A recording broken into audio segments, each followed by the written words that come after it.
Hey besties, welcome back to my channel. It's your girl Stels. If you're new here, welcome. If you're a returning subscriber, thank you so much for tuning in. This is one of my most anticipated video in my mind. Well, really, I just want us to get straight to the point because there's a lot to talk about, there's a lot to cover. I have my notes here in case you see me looking down. If you haven't subscribed, please subscribe to this channel. We share value, we share knowledge, we try to learn from one another. So now, I recently just purchased a car, and I'm going to tell you things we looked out for, things that we feel helped us. We asked a lot of questions. I reached out to my friends, I reached out to my family, asked a lot of questions before we went ahead to buy a used car, because you don't want to spend your money at the end of the day you end up crying, right? And we also pray to God, because that one is very important. God has to direct you. In fact, there was one that we almost closed the deal, but I feel God was telling us no, because there were some signs we were seeing, which I'm going to share in this video. Okay, so the first thing you want to do when you want to buy a car is to ask yourself, what kind of car do I want to buy? Do I want to buy a car for just myself and my spouse, a small car? Am I the kind of person that likes a big car? Do you want to buy an SUV? Do you want to buy a four-wheel drive? What kind of car do you want to buy? What model and what brand? Like, what year of vehicle do you want to buy? If you want to use the car for commercial purposes, you cannot go less than 10 years. Like, if you want to use it for Uber, if for example, you're entering into 2025, you should be buying a car not more than 10 years ago. So look into that. If you don't anticipate to use it for commercial purposes, you can decide to go with any year of car. However, if you want to go with any year of car, please go on Google and find out cars models to avoid, the certain year to avoid, maybe because they have engine issues, or maybe they have recalls on them. These are the things that you should do small research on before you start looking for that particular model on Facebook. Now, where do you want to buy the car? Do you want to buy a new car or a used car? If you're watching this video, that means you want to buy a used car. So where do you want to buy this used car? Do you want to search on Facebook? Do you want to go on Kijiji? Do you want to ask friends and families? Do you want to check on WhatsApp groups if people are selling cars?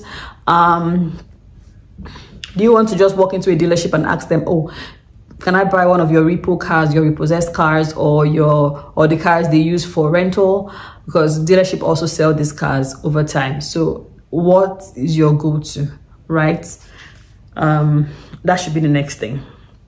Now, we bought on Facebook Marketplace, so I'm going to specify the things you should look out for when buying a car off Facebook Marketplace, a used car off Facebook Marketplace. Now, you want to start searching.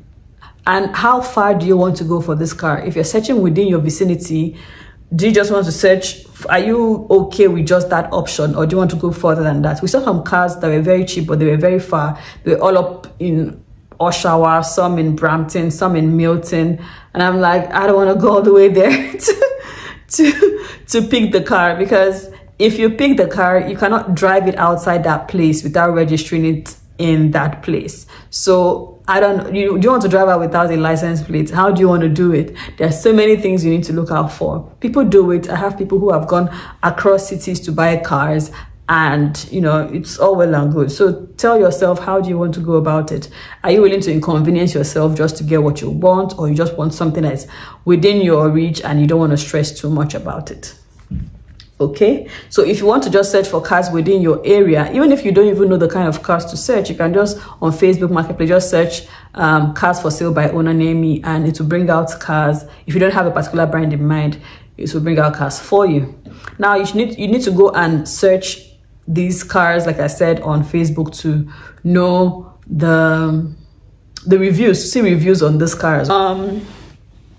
Now, when you're chatting with someone, like, okay, now you've seen the car you want. For example, you want a RAV4. You've seen the RAV4, because RAV4. So now that you've seen the car that you want, what kind of conversations do you want to start having with this person? You know, first of all, you ask if the car is available, because some people might have sold the car but forget to delist the item from their marketplace store. So first of all, find out if the car is available. If it's available, There are certain questions you need to ask. Okay, has the car been in any accident? Is it accidental? Do you have Carfax? Now, what is Carfax? Carfax shows you the history of the car. If the car has been in any accident, it would be on the Carfax. If the car has multiple owners, it might not necessarily tell you, except you get the report that has the lien.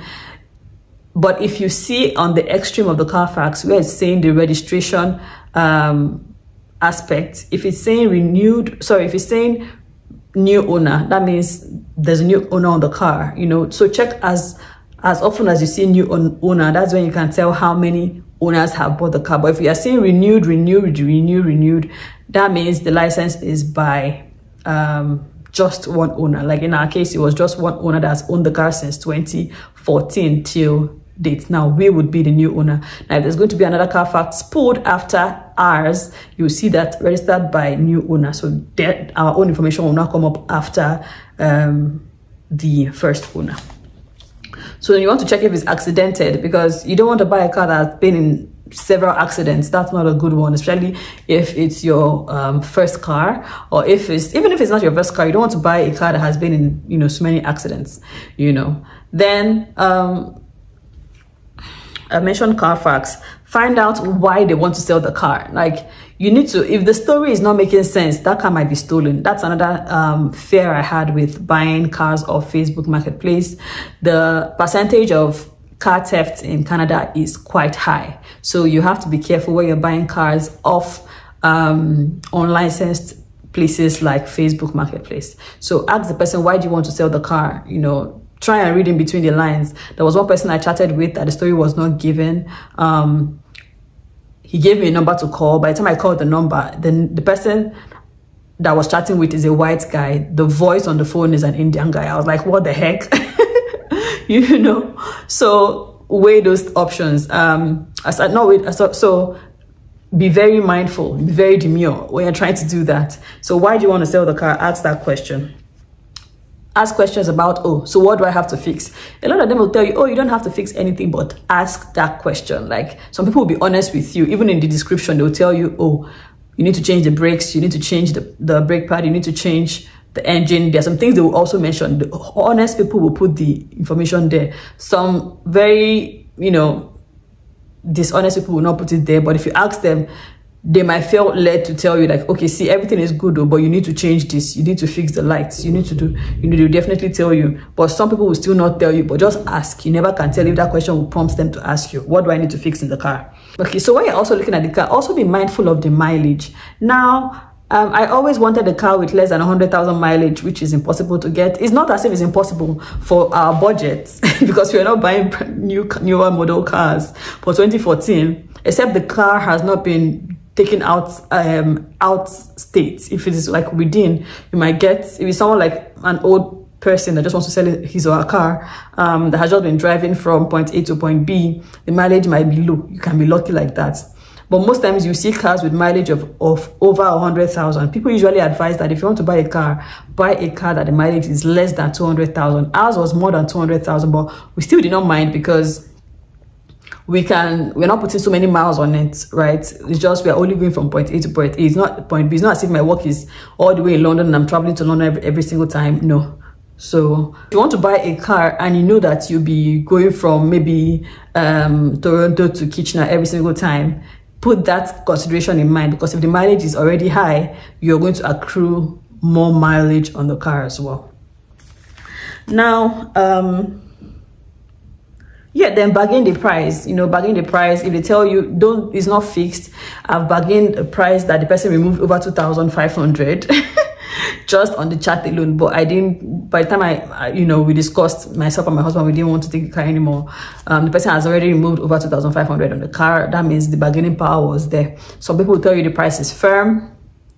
You know, so just bargain, especially when you see a car that is above your budget and you know that if you bargain it will fall within your budget. Try and bargain so you don't shoot yourself in the foot. So then after all of this is said, ask them if they have safety. Now, I mentioned Carfax. Ask them if you have safety. Safety is a mechanic has certified that the vehicle is good to be on the road, right? They're going to give you like a document that the vehicle is good to be on the road. Ask them if they have that. Even if they have that, you still have to do your own to be sure that everything is okay. You can just call a local mechanic to help you check everything is okay in the car. But if they don't have that, try and fit that into the price of the car. If they tell you that, oh, I don't have safety, you say, oh, because I have to do safety myself, can we, you know, bring down the price of the car? So many things you have to look at. And after all that is said, agree to have a drive test. Don't just pay when you're not even seeing the car and driving the car. Agree to have a drive test. Now, sometimes people will take a mechanic with them to go and look at the car and inspect the car. Other times, people would ask them if the owner is okay to come to a dealership and have the dealership inspect the car. Depends on what you want to do. Right? If you know more about cars, you can go by yourself. Now you go and look at the car, test drive the car. What are the things you need to look at? I'm not a car expert, but I'll tell you the things that the information I've been able to gather while we started this journey or while we were on this journey. So when we went to look at the car, there are certain things that we looked at. Now there was a Ford Escape that there was a Nissan that we wanted to buy, a Nissan Santa Fe. So there was a Nissan that we wanted to buy and we loved that car. But when we went to see the car, we realized that the paint on the bumper and the paint on the front side of the car, the paint on the bumper and the paint on the other side, on the right side of the car were different, right? One was pearl looking and the other one was pure white. So we asked the guy that, oh, why is this disparity in the paint? He said, oh, that due to corrosion they worked on certain parts of the car. But that is a sign that the car might have been in an accident. If the car has been in an accident, they will definitely want to patch it up, and most times they don't really get the actual color of the manufacturer, the car that came with the manufactured the car that came from the manufacturer. So you have to be mindful if you're seeing disparities in color.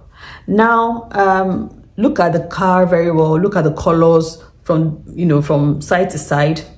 Look at the seams of the car, like where the door closes, where the trunk closes. Check the seams. If one place is opening up, that means something might have been done on the car. Check the nuts of the car as well. If you're seeing that maybe this nut is different from this nut on, for example, on the when you open the engine parts, when maybe the nuts are different, that means they must have worked on something on it. Check the paint as well. When you open the bumper, why am I calling it bumper? The front, when you open it, check if there's like or the back or even the tire. Check if paint has gone outside where paint is supposed to be. For example, if you're looking at the edge of the tire, if paint comes like outside, that means there has been something done. They sprayed that place. So ask these questions. I don't know if I said that one right, but the way when I watched the YouTube video, when that guy was talking to me, I understood it. And when I went to see the guy, I understood what I was looking for. But I don't know if I'm passing the message across. Just check if there's an overlap of spray of paint in the car. Then another thing you need to look out is the interior of the car. Now in the interior of the car, check the seat belts that they are functioning, they are clipping. If you have a child, check if the child lock is working. The car we just got, the child lock was not working, so we've told them to fix that. Check if the radio is working, the AC is working, the heater is working, the wipes are wiping. Check that. Then also check the interior. Just check if the seats are okay, like there's no tear anywhere. What else? On the dashboard, check that every function is working. If there's a place for heated seats, the seats is heating up, the windows are going up and down. Just check if those buttons are working. Your horn is horning. Then I think that is all for that.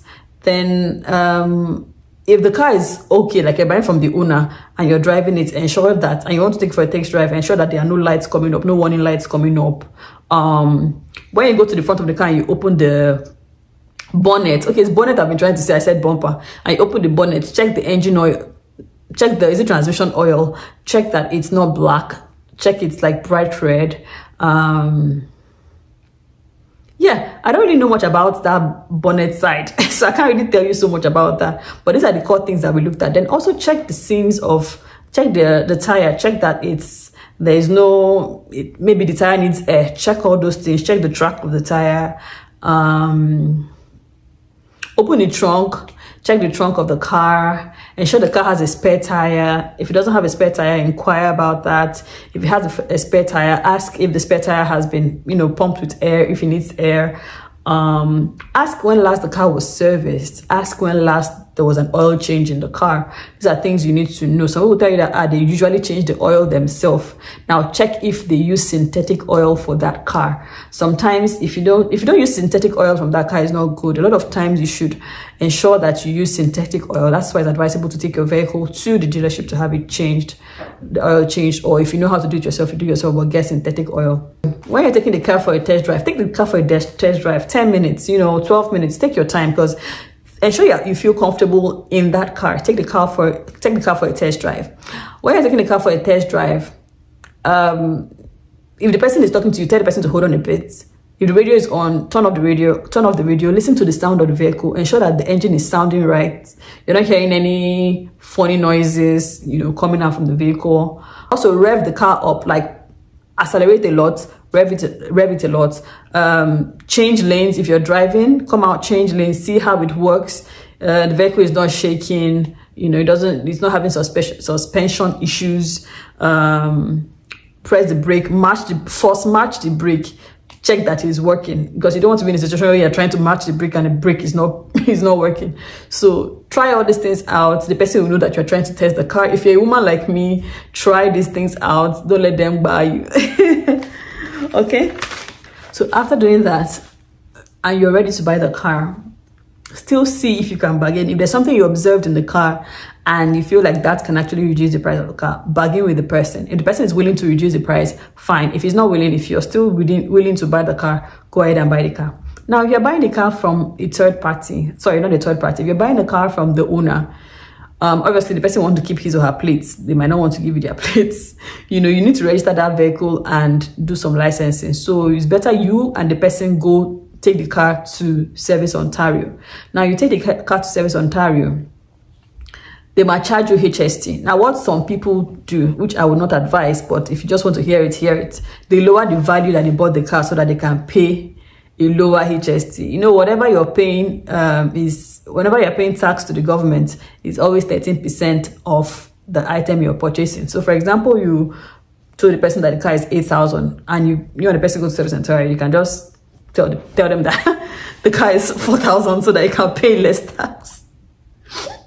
I don't know. I didn't tell you that. I just told you what I heard. So you pay for HST, you get your own plates, you register the vehicle, and you must have talked to an insurance person. Insurance can be done over the phone. At least I've called a couple and I've gotten some decent quotes. So before you even go and pick up the car, do your research regards the insurance you want. There are companies that like TD, Cumis, Excalibur, Square One that do insurance. I have spoken to all of them. I haven't spoken to Blair Direct, but I heard their rates are good. But the best rate so far, which I would definitely like to share the plug with you guys, is Square One. Now, while they're doing the insurance, I would give you tips on the things they will ask you that might affect the cost of your insurance. Now, that might affect the cost of your insurance. Now, you can either do a third party insurance. That means if anything happens, for example, there's an accident, they're not going to cover the cost of your damage. They're only going to cover the cost of the impact on the other person's car. Now, you can either do that or you do comprehensive and collision. That is, if, for example, there's an accident, they'll cover both your expense and the person's expense. Or if, for example, there's fire or any kind of disaster, they would handle your car. So you can either have like maybe 1 million liability or 2 million liability. That means if, for example, there's an accident and somebody wants to sue you for that accident, they can only cover 1 million or 2 million, depends on the package you go for. Now, what questions do they ask you while you want to? Like I said, the cheapest so far that I have looked into is Square One. TD is the next. After Square One is TD. The rest are quite pricey. Excalibur and Cumis are too pricey. My tenant insurance is with Excalibur, but because if you merge your tenant insurance with your auto insurance, they will give you a discount. So I'm going to pull out my tenant insurance from Excalibur to Square One so that I can have a discount as well. And also because your tenant insurance is quite cheaper than what Excalibur is charging me. You can imagine. Almost $10 difference in the tenant insurance. Tenant insurance I pay is close to $30, while with Excalibur, while Square One is saying they can give me $20 as tenant insurance. Plus, I will still get discount on my auto insurance. You see? So anyways, back to what I'm saying. So what questions would they ask you that will impact your insurance? If it's a newer car, you're definitely going to pay, the amount you pay monthly is premium. You can decide to pay premium every month or pay the money bam per annum. If you have that money, you can pay per annum. So the cost of the vehicle, sorry, if it's a new vehicle or if it's an old vehicle, newer vehicles, you pay more premium on it because they are very, very, very, very attractive to be stolen. Newer vehicle, you pay more premium on it. Smaller cars, you pay more premium on it than SUVs. SUVs is more like a family car, so your premium will not be much for SUVs. Now, the color of the car has nothing to do with the insurance. Someone will say, white cars are very classy, so they're going to charge you a lot on insurance on white cars. It's not true. It's not true. It doesn't affect anything. The color of the car does not affect your insurance. They'll ask you questions like, how long have you gotten your license? I got my G2 license just last month, my G1 license just last year. So obviously I know that my premium will be high. If I've gotten those licenses, I mean like 4 years or 5 years ago, it might definitely not as be high. It will definitely not be high. It will definitely not be high, right? So they'll also ask you, do you have a previous license in US? I don't know why they didn't ask for other countries, because I know that some people come into Canada with their extract from Nigeria. But the questions I was asked by all these people is, do you have a license or a certified driver's certificate from Canada or the US? I don't have anyone from Canada or from US. But if you attend a certified driving school in Canada, you have to send the documents to them anyways. If you attended, like I did a driving program in Canada for 3 months, so I have a document from Service Ontario stating that I have gone through the driving class in Canada. So that will actually also help to reduce something from your insurance. They will also ask you if you've had any previous accidents. No, I've not had any previous accident. If you've had any previous claim, no, I've not had any previous claim. You know, if you've been given any tickets, maybe speeding tickets or anything, no, I haven't been given anything like that. They'll also ask you if you're registered or as a driver for any person's auto insurance. For example, if my husband was driving here in Canada and I also will be driving his car, he can add me as a driver on his auto insurance. If I have a car, I can add my husband as a driver on my auto insurance. So none of that for us. Then I've explained that the coverage can be 1 million or 2 million liability. Depends on the one for 2 million liability. The premium is obviously higher than the one for 1 million liability. Then also, you can also look into warranty. Now, after you do the insurance, that is when you cannot take the car out of. You cannot take the car to Service Ontario if you've not concluded your insurance. So do your research. Like I told you, Square One is the cheapest to have. You know, for me, if you're an experienced driver, you might have a cheaper premium from other companies. But for me, as a new person, Square One is cheap from what I observed. Okay, so then you go to Service Ontario and get your plates registered and everything, and you go with your car. Now, if you just want further protection, you can, because this insurance don't cover mechanical repairs. They don't cover wear and tear. For example, your brake pad is bad, or the engine has knock, or you need some transmission, you know, fixing and all of that. This insurance will not cover it. You know, wear and tear doesn't cover. So you can go to a dealership, or you can go to, if it's a Ford you're buying, go to Ford dealership and tell them that you want to buy warranty on the car. Now, warranty can cover there are different kinds of warranties. You can decide to buy the basic warranty for the major issues like engine and transmissions, or you can decide to buy a higher warranty that can cover other electrical components of the car and every other issues. It depends on how big your money is, to be honest. You can decide to do a 1 year warranty, 6 months warranty, 4-year warranty, depending on you, you know. So we haven't concluded on that, but it's looking like we're going to do the 4-year warranty for the basic things, which is just the transmission and engine, which is the things that cost the most. Like, and all of these warranties, some of them have deductibles are, for example, if you take it for repair, you have to pay that deductible. If the cost of the repair is 4,500, you pay 500 deductible to have that fixed.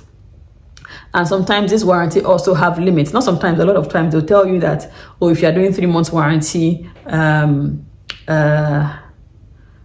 they cannot cover more than $2,000 damage. So it depends. You cannot just say you're doing 1-year warranty for a smaller premium, and whenever there's an accident or not accident, whenever there's a major issue that costs up to maybe 10,000, you will pay for it. So these are the discussions you need to have. Do your research. And yeah, I think I've spoken too much. But yeah, basically that is it. That is the breakdown. I think it's a little detailed. I didn't go into the specifics of the bonnet and the things to look out for. I know there's you can watch other YouTube videos for that. I don't really have that knowledge, but yeah, thank you so much. Ensure you have that safety done. You don't want to drive a vehicle that would stop you on the highway, especially if you're someone who likes to travel. You don't want to buy a vehicle that will stop on the highway and you start looking for how to tow the vehicle, or start having panic attacks on the highway and all of that. So ensure that that vehicle is safety before you hit the road. Thank you so much for tuning in. I've spoken a lot. It's your girl Stels, and I'll see you in the next one. Peace out.